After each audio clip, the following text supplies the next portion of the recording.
BAMF Health, Anthony Chang. Chief Executive Officer and co-founder of StockX, Greg Schwartz. Co-founder and Chief Executive Officer of Opnr, Andrea Wallace. Chief Executive Officer and co-founder of TiiCKER, Walter Ward III. And to moderate the conversation, please welcome the Chairman of the Board of Directors at Huntington National Bank, Gary Torgow.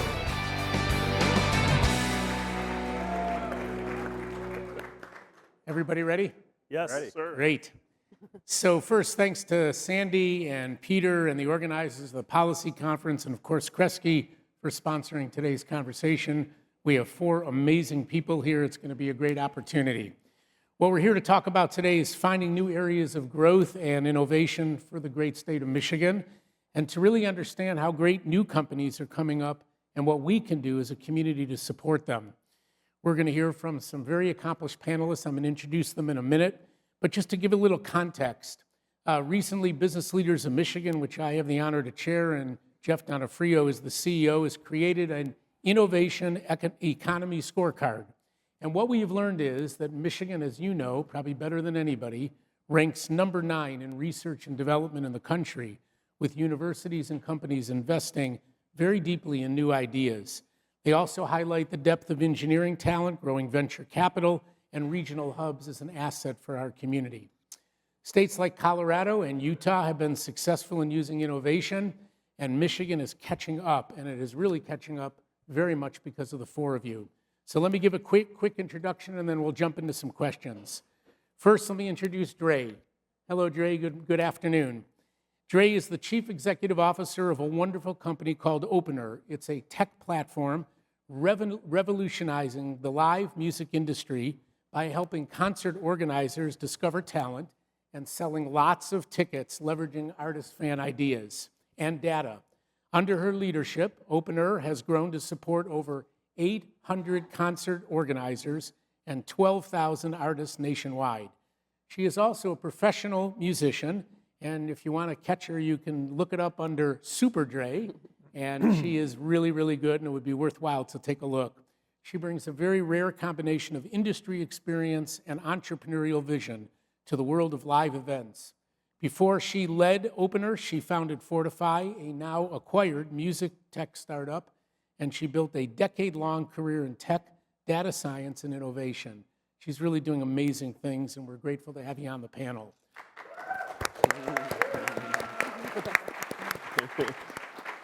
You heard a few minutes ago Dan Gilbert, who talked about StockX. We have Greg Schwartz with us. Greg is the CEO and co-founder of StockX, a Detroit-based technology leader focused on the large and growing online resale marketplace for sneakers, apparel, accessories, and collectibles. I dare anybody to say they haven't gone on StockX. You're doing a terrific job. Prior to launching StockX, Schwartz co-founded and served as CEO of Up2, and led digital business and product development at the great Warner Music Group. He has been at the forefront of the mobile applications industry since its inception. He's led design and development for some of the first mobile phone applications that are available in our country. He has lived in New York City before returning to his native Detroit, and he lives there today with his wife and his 3 children. We're thrilled to have you on the panel. Thank you very much. Also, we have with us Dr. Anthony Chang. He is the founder and chief executive officer of a great company called BAMF Health. He's the founder and chief executive. It's one of the world's most advanced, comprehensive center focused on revolutionizing the treatment of cancer, neurological disorders, and more using advanced radiopharmaceuticals and precision medicine. He has spent his entire career developing and building innovative technology and infrastructure solutions to bridge the gap between cutting-edge science and real-world patient care. It's an amazing, amazing company that's doing remarkable things for the healthcare industry. He was recognized by E&Y as one of the top 5 healthcare entrepreneurs, not in the state, but in the United States of America. And he has also been recognized as Crain's Healthcare Newsmaker of the Year. He's one of the most influential folks in our state, and he's a global speaker on many, many different areas of healthcare and the world, and we're thrilled to have you with us, Dr. Chang. Thank you so much. last but not least, my friend Walter Ward. He is the Chief Executive Officer and co-founder of a company called TiiCKER. TiiCKER is a fintech platform transforming the way individual investors connect with the brands they own. In addition to his executive work, he is a great TED speaker and a storyteller, and he's known for great insights on the power of narrative to drive connection, leadership, and lasting change.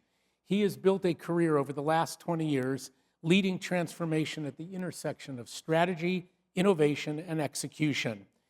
Prior to being the CEO of TiiCKER, he was BlackRock's Atlanta Innovation Hub leader, and he managed all of business operations for BlackRock in Georgia and the ETF platform and innovation function. He was also the chief of staff of client liquidity at the Silicon Valley Bank. I like banks, so that was really good. Yeah. During one of the most consequential moments in modern banking. We're thrilled to have you with us today, Walter. Thank you so much. Thank you. Okay, let's get to a couple of questions. They've given us a short period of time, so we want to give every one of you a chance. So first I'll ask an individual question, and then we'll go into a couple of questions that you can each answer after I've asked the individuals. So, Anthony, let's start with you. BAMF Health announced its expansion to Bedrock's new Gratiot Innovation District in 2024, and you've been located at the heart of Grand Rapids Medical Mile in MSU's Doug Meyer Medical Innovation Building since 2021. As you expand to Detroit and beyond, what signs will indicate for you that the local ecosystem is strong and supportive?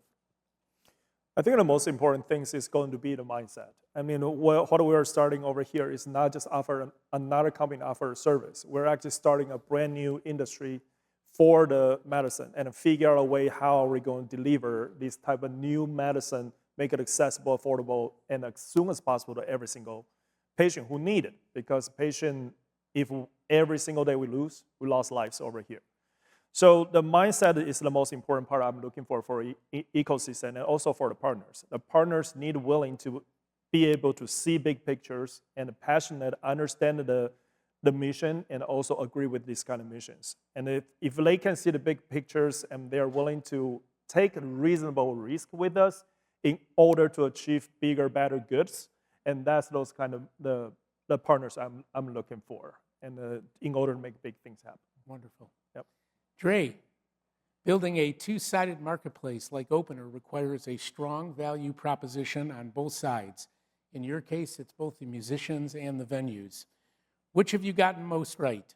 And that were the connections and partnerships that have helped you to prove this model. Tell us about how you did it and how it works.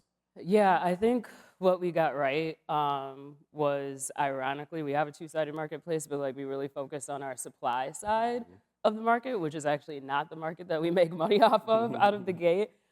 We made a decision really early on to not charge musicians for access to performance opportunities. And it was a decision based on sort of just what I know, having that background myself. I kind of knew if you're going to charge musicians, you need to really make sure you're delivering a real value add for them because they're already broke most times. So made that decision early on, and it was a slower burn, but like it's had really good results for us. Like now we've got over 13,000 musicians nationwide on our platform, and not only are they there and really active, but they actually really trust us. So that's a relationship that then we can now, grow a little bit more. And we will have things, that we can monetize later that we can offer them, but focusing, most of our money efforts really on the organizer side, excuse me, just made a lot of sense because that's really coming out of the gate who we were delivering the most value to was, music venues, promoters, music festivals that were operating on razor-thin margins already, but coming up with creative ways how they could cut their advertising spend, but then use the data that we had to help them close their gaps in ticket sales. Terrific. So they like you a lot. You're finding ways to make them money. We like them too. Good. Okay, Walter. TiiCKER's model for shareholder engagement requires lots of partnerships and with lots of large companies. What's been your experience building those corporate connections from Grand Rapids? And how have Michigan companies been helpful to you in building this business? Yeah, so it's actually two sides of this. So engaging retail shareholders is something that most executives, they naturally get once they hear it. but we're on the bleeding edge of creating a new market. So initially, the way TiiCKER was started, it was really a product sector of an investor relations firm in Grand Rapids called Lambert. So our early clients came from Lambert, and all of them were Michigan-based because Lambert is Michigan-based. As we're entering this next stage of growth, it really is about engaging brands in Michigan and outside of Michigan, particularly the heads of investor relations and marketing in these companies that have high consumer-facing brands. So in Michigan, that means brands like, the autos, Ford, GM, Chrysler. If you're in investor relations at any one of those firms, please talk to me afterwards. But really getting in those doors of the highly consumer-facing brands has been a challenge, but it's something that we're working through. We have a lot of smaller brands that are more B2B, but we're working to get some of those more consumer-facing brands. Wonderful, thanks. Greg, StockX grew partly within the Rocket family of companies, as Dan mentioned a few minutes ago, and was one of the first unicorns in Michigan with a valuation of over $1 billion. Pretty amazing what you've built. How has that leadership position shaped how you connect with and reinvest in the innovation ecosystem of Michigan and really the country? Yeah, look, I think being part of the Rocket family of companies is an absolute dream come true. We started the company, we were sitting right outside Dan's office, and it gave us access to unprecedented amount of resources and knowledge, and not just from Dan himself, who was a co-founder and obviously a dream to get to work with him and learn from him, but you have 100+ companies that are part of this family that all have an interest in helping each other. We call it thread tying. And so when you have that type of community around you, as a young company, as we've scaled, it's absolutely incredible. And I think in terms of driving innovation, it's really about continuing a flywheel. It was Doug Song at a recent, I think, Detroit Chamber event that said, he's talking about success breeding success. And I think, Dan is such a great example of that. He calls it for more than profit, call it what you want. It's about, investing in the next generation. And I was fortunate that he placed a bet on me, not only with StockX, but a prior idea. And I think what we can do now is try to grow StockX to obviously as big of a company as we can grow, and we have so much opportunity ahead. And we want to do this so that we can continue hiring hundreds of more team members in Detroit. And some of those team members not only are living in the community, working in the community, fueling the economy, but hopefully some of those people are the next entrepreneur, whether it's an idea within StockX or they go on to create the next great business that is, fostered and hatched in Detroit. That's the flywheel we need, and we've just been fortunate that Dan and the Rocket family of companies helped fuel that flywheel for StockX. What's the best bargain today? The best bargain today? Oh my gosh, there's so many. You can find some great, Jay Cohn's wearing some great New Balances that you can get at a great price on StockX, and Hoka and On. So there's a lot of great things on StockX. Great. Okay, let me ask all four of you the same question. Tell us about the significant hurdles that you have encountered in your growth journey and how you have overcome them, and maybe a little bit of the Michigan flavor of those as well. And let's start with Walt. Walter, tell us about it. Yeah, so I would say thematically, the largest hurdle that we haven't necessarily overcome, but it's more of a tension to be dealt with, is this idea of day science and night science. Day science being, how do we build a platform that is highly focused on the humans that use it in the end? And for us, that means people that own stock feeling like actual owners, and we measure that by rewards, recognition, and relationships with those companies. So how do you build a platform that's doing that while at the same time doing the night science, which is making sure we don't burn through all the money, creating the relationships with the investors, our current investors, raising additional funds. Again, if it sounds interesting, come holler at me after this.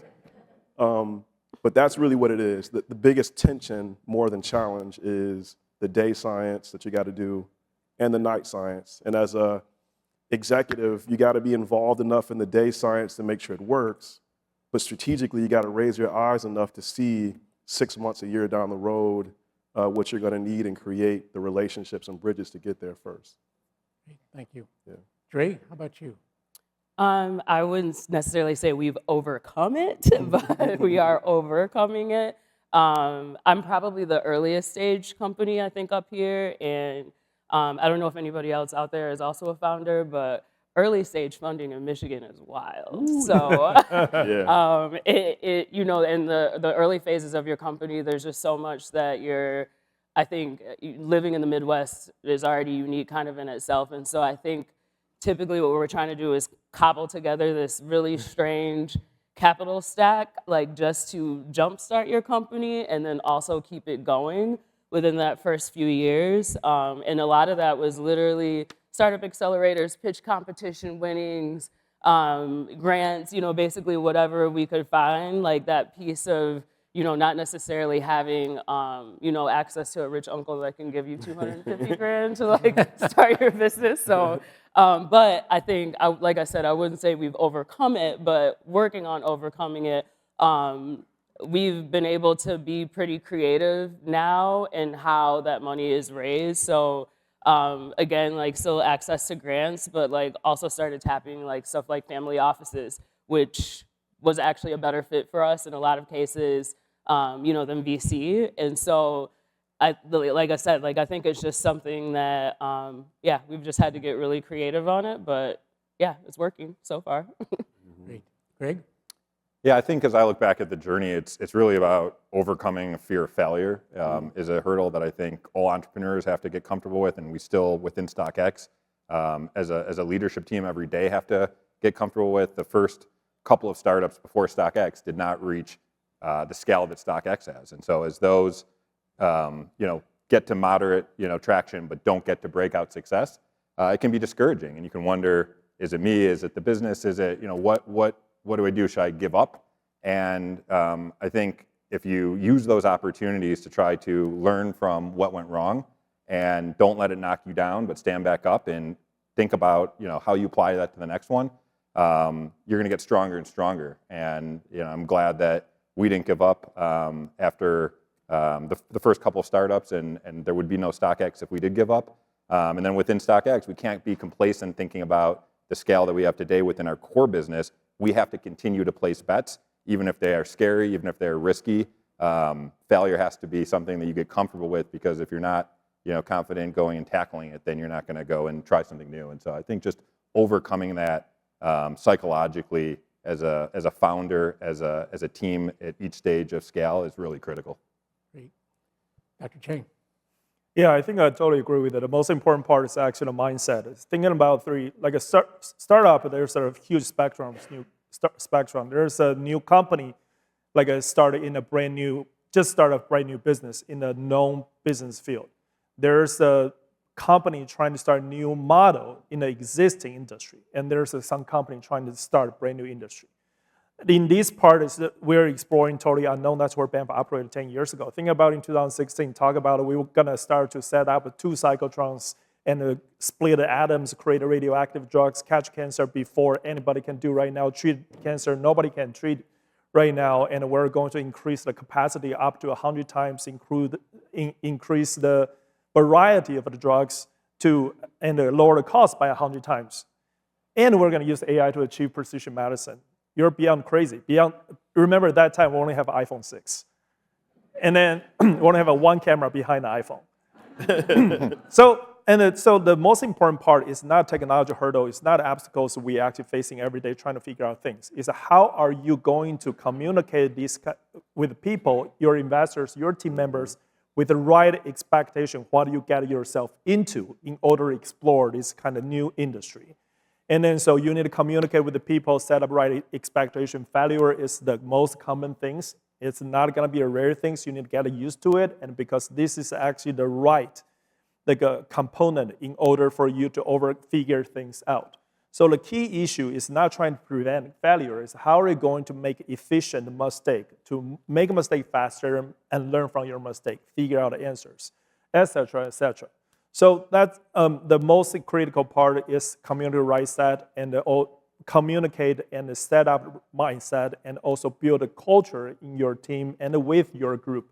And I'm not only talking about your team, it's just your employees and team members. It's including investors, including the partners, including the communities and your team members. And that's the most critical things and the biggest hurdle we overcome since like 10 years ago. Great.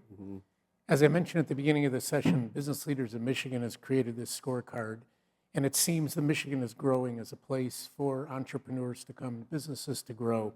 Can you each tell us, one at a time, how has Michigan been a good place for your business, and what has kept you growing in Michigan and allowing you to remain in Michigan? Walter, would you start?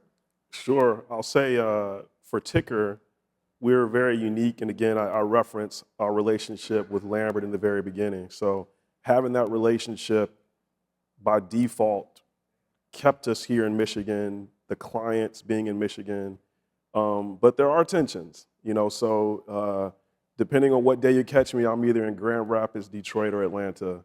And I'm involved in the startup communities and the VC communities in all three of those locations. And there are differences.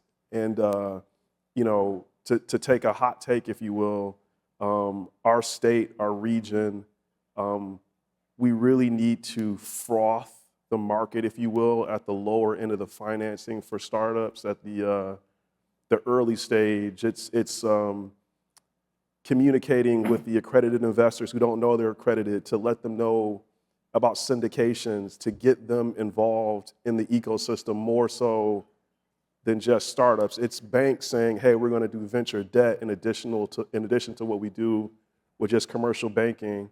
And I see glimmers of that in Michigan, and we need to accelerate there because we have plenty of, startup pitch competitions and coaching and all that. It is the financing, the capital part at the lower stage that we really need to double click on to keep companies like ours here in Michigan.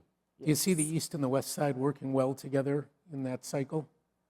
From what I've seen, what happens on the West Side and what happens on the East Side, it's almost like two different worlds. Like we were joking, okay, where do you work out of? Oh, you work out of what? I've never heard of that. You know what I mean? And that's something that we got to be better at. We got to get that. The coordination of the ecosystem around the state has to become better. Great, thank you. Yeah. Ray? So I think what has kept us here, I'm a Michigan girl, born and raised. I'm from South Haven. That's where I grew up on the Lake Shore. Went to undergrad in Grand Rapids, did grad in Kalamazoo, lived in LA for a while, lived in Detroit, and then came back to Grand Rapids. And so I knew I was coming back, eventually anyway, regardless. And a lot of people have asked, we have an entertainment tech company, so there certainly have been plenty of people who have tried to get us to move, out to the West Coast or the East Coast. And I try to explain to them, because it's something I feel like you don't know unless you have lived here or have been here a lot. Michigan has a very strong creative economy and music industry history. Sometimes those two things don't always get super stitched together very well, but everybody knows Detroit for what it is. And I always give people the example of what would Michigan look like, if a label like Motown had never left, to LA. It would look very different, quite possibly, instead of, mobility, life sciences, and advanced manufacturing being our things that we're really known for, maybe that would be our extra other thing, that we would be known for as one of our biggest exports.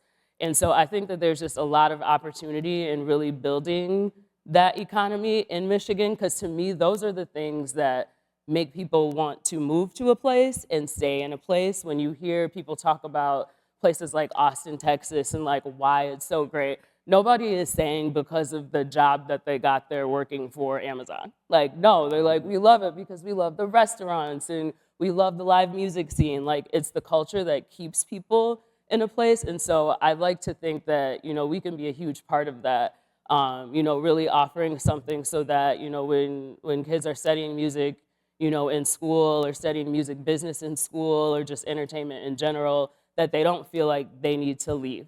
We would like for them to stay. And so I think personally, Michigan is a great place for us in that aspect. It's definitely been harder, to build here probably than it would be to build in LA, but I think it's the right place for us to be.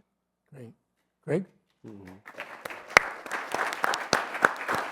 Yeah, I'm biased, but I think, why would you start a company anywhere else? I moved from New York to Detroit, and I was told that the company I was working at the time that I was leaving New York, moving to Detroit to build a startup, and they thought I was absolutely crazy. But why would you build a startup, a high-risk endeavor, in the most expensive, the most competitive, where the odds are stacked against you, literally, when you could come to, Michigan, you could come to Detroit and have all the ingredients. You have access to capital, you have phenomenal talent, you have community, and so for us, we planted our flag here, and I think we've shown that you can create a scaled tech company, and not only does Detroit and Michigan have all of the ingredients, I think one of the ingredients we have that the coastal cities don't have is there's a lot of people that have moved to Michigan to work for StockX, not just because they're passionate about the company, but they're passionate about this mission of being part of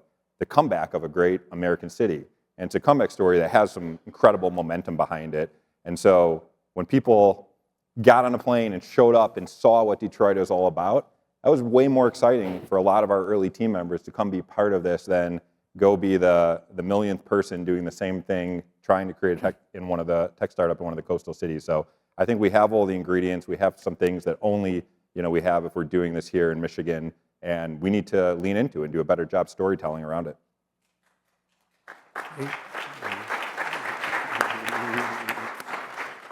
Anthony, how about you? Yeah, so I think that when I started this company, and every time when I try and do fundraising, talk to people about my company, the very first question is always, why Grand Rapids? Why Michigan? And these people is not being asked by out-of-staters. It's all from the people from Michigan. So, I mean, my answer is always, why not Michigan? We have everything we need. We're great talent. We have great economic system. We actually have those kind of mindset willing to support this kind of innovation. People looking for a project willing to support innovation. And in West Michigan, we have a great-hearted people want to help more people make good, bigger things happen. So, I mean, the reason I chose to start in Grand Rapids, Michigan, is literally trying to make an example, like what you said, to prove we have everything we need, and as long as we do it right, we can make bigger things happen. However, I figure, going back to those kind of mindset things, we are curating, encouraging innovation. But right now, I think the things we're lack of is actually the focus on how to scale these kind of things up.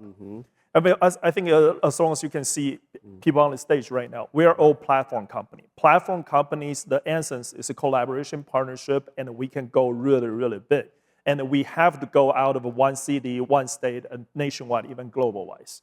But in order to do that, this game is way bigger, and the vision is way bigger, and we need people we need more bigger risk takers with a shared mindset in order to make these kind of things happen. And I think that's actually a very, very important thing for Michigander to start focus, allowing us to do that. And the second thing is you have to wear in sneakers to achieve these kind of things. Good. You can buy them backstage as soon as we're done here if you'd like.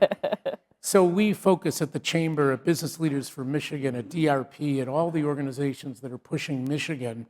What would you like to have policymakers and business leaders know about what it takes to build a high-growth company here in Michigan, and what should we be doing differently to help high-growth firms like you grow here in Michigan? Greg, why don't we start with you? Look, I think it's so important that we keep figuring out how to invest more dollars in venture capital, dollars that stay local.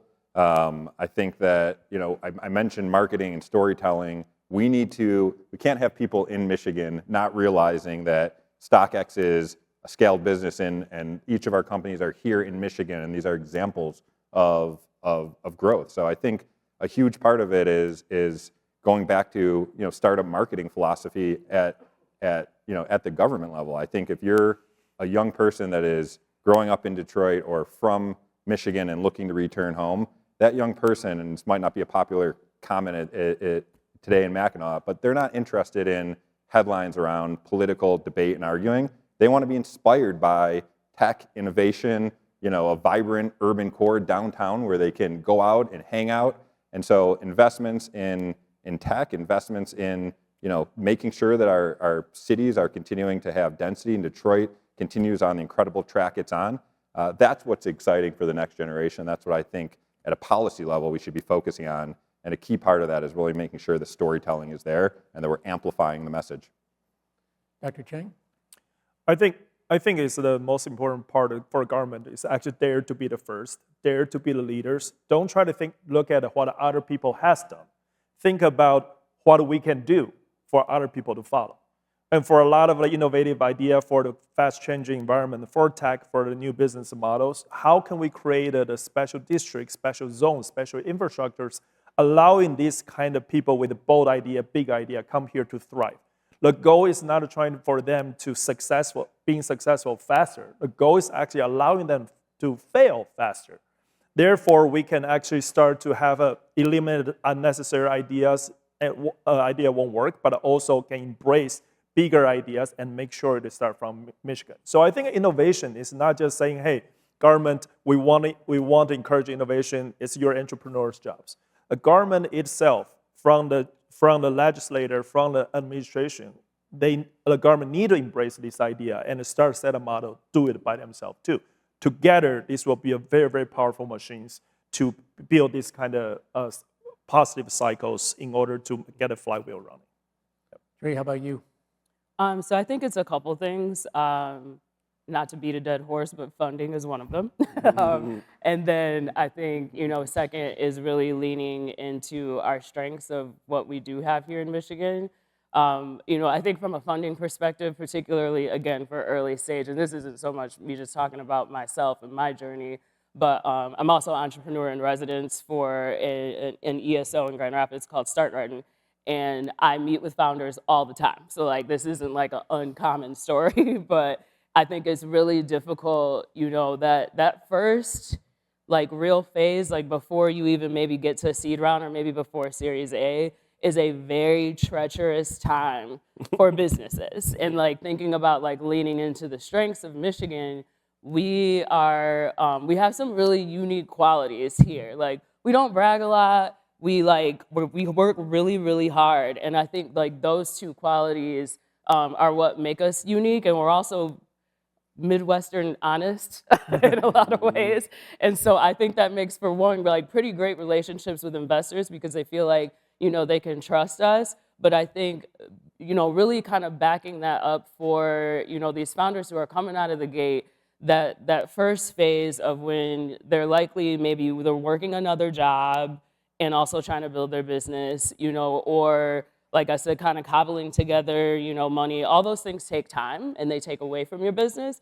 And so I think it would be fantastic to start to think through more from a policy perspective, how we come up with better ways to provide some of that early stage capital so it doesn't all essentially kind of come from one source, start to get, again, just get a little bit more creative to really help those founders out, because we don't have a shortage of great ideas here in Michigan. There are really smart people doing really cool things, and I see so many of these businesses, and I don't want those ideas to die on the vine just because of that. It should be something else, but not just because they couldn't get $100,000 to do payroll for a few months. So. Okay, we've got about 3 minutes left, and I'm going to give you each a chance. So tell me what you could tell a company that is today earlier than where you are today. You've had great success. You're seeing great success. What advice could you give a company that's really struggling at the very early stages to hang in there, stay in Michigan, and continue to grow? Walter? I'm going to combine questions a little bit. One, on the policy front, 3 quick things. The state should encourage capital entrepreneurship beyond just a startup. People that want to invest, you don't know how to invest, how to do deals. We need to encourage the ecosystem around capital entrepreneurship. We need corporate ecosystem partners. So I spent some time in corporate strategy at Blue Cross Blue Shield. The Blues have this thing called Sandbox, which essentially is their own little VC community that they let companies grow in. We need the state to encourage the corporates to create more of those ecosystems to become the first enterprise clients of these startups. And 3, coming back to encouraging companies to stay in Michigan, one is we need more partnership together. So we need more frothiness. So what I've seen in other states and other cities is that there's a very defined cadence around how people engage with not just themselves, but with the full ecosystem. It could be something like, SVB hosting, Thursday night happy hours that just talk about how to raise money. A bank talking to startups about raising money. It could be simply, Ford doing workshops on how to do business with the automotive industry, right? And promoting that. For companies to stay here, I would encourage them to say, hey, one, we got to work together, and two, seek unique ways to finance. So we have an interesting thing in downtown Detroit because we have a lot of high earners. There are a lot of people that are on the bubble of becoming accredited investors, and I would encourage companies that want to stay here to work to create syndication groups to invest in your own companies. If you're going to be in Michigan, you got to do that kind of stuff, because if you're counting on the regular model on the coast, it ain't working. You got to do your own thing here, and I would encourage the frothiness and the doing the syndication thing. So, Great advice. yeah. I was gonna say, I don't even know that I would give advice necessarily to somebody else coming along, but I think what I would honestly just like get busy and start making introductions for them, because what I've seen is, like I said, it's not lack of great ideas. It's usually not lack of ingenuity or like willing to do the hard work. It tends to be the network that's lacking. And so I think, warm introductions for people, warm handoffs, being an advocate for those founders in the room, that I think is one of the most helpful things that people can do. Wonderful. I'd say just being scrappy. I think similar themes, like start building. I think there's this misconception that you need to follow a conventional playbook and write a business plan and then go pitch for venture capital before someone's even tried to, pitch their idea to a customer, or, just take advantage of.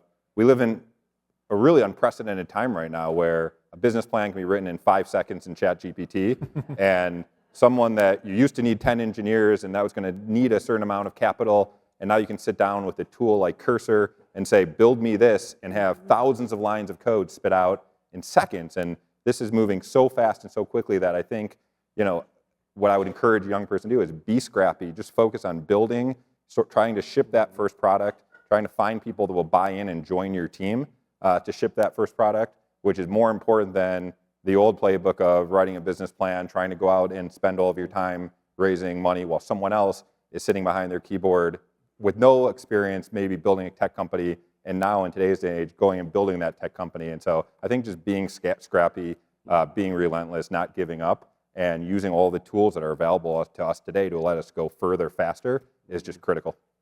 Dr. Chang? 5 things, I think.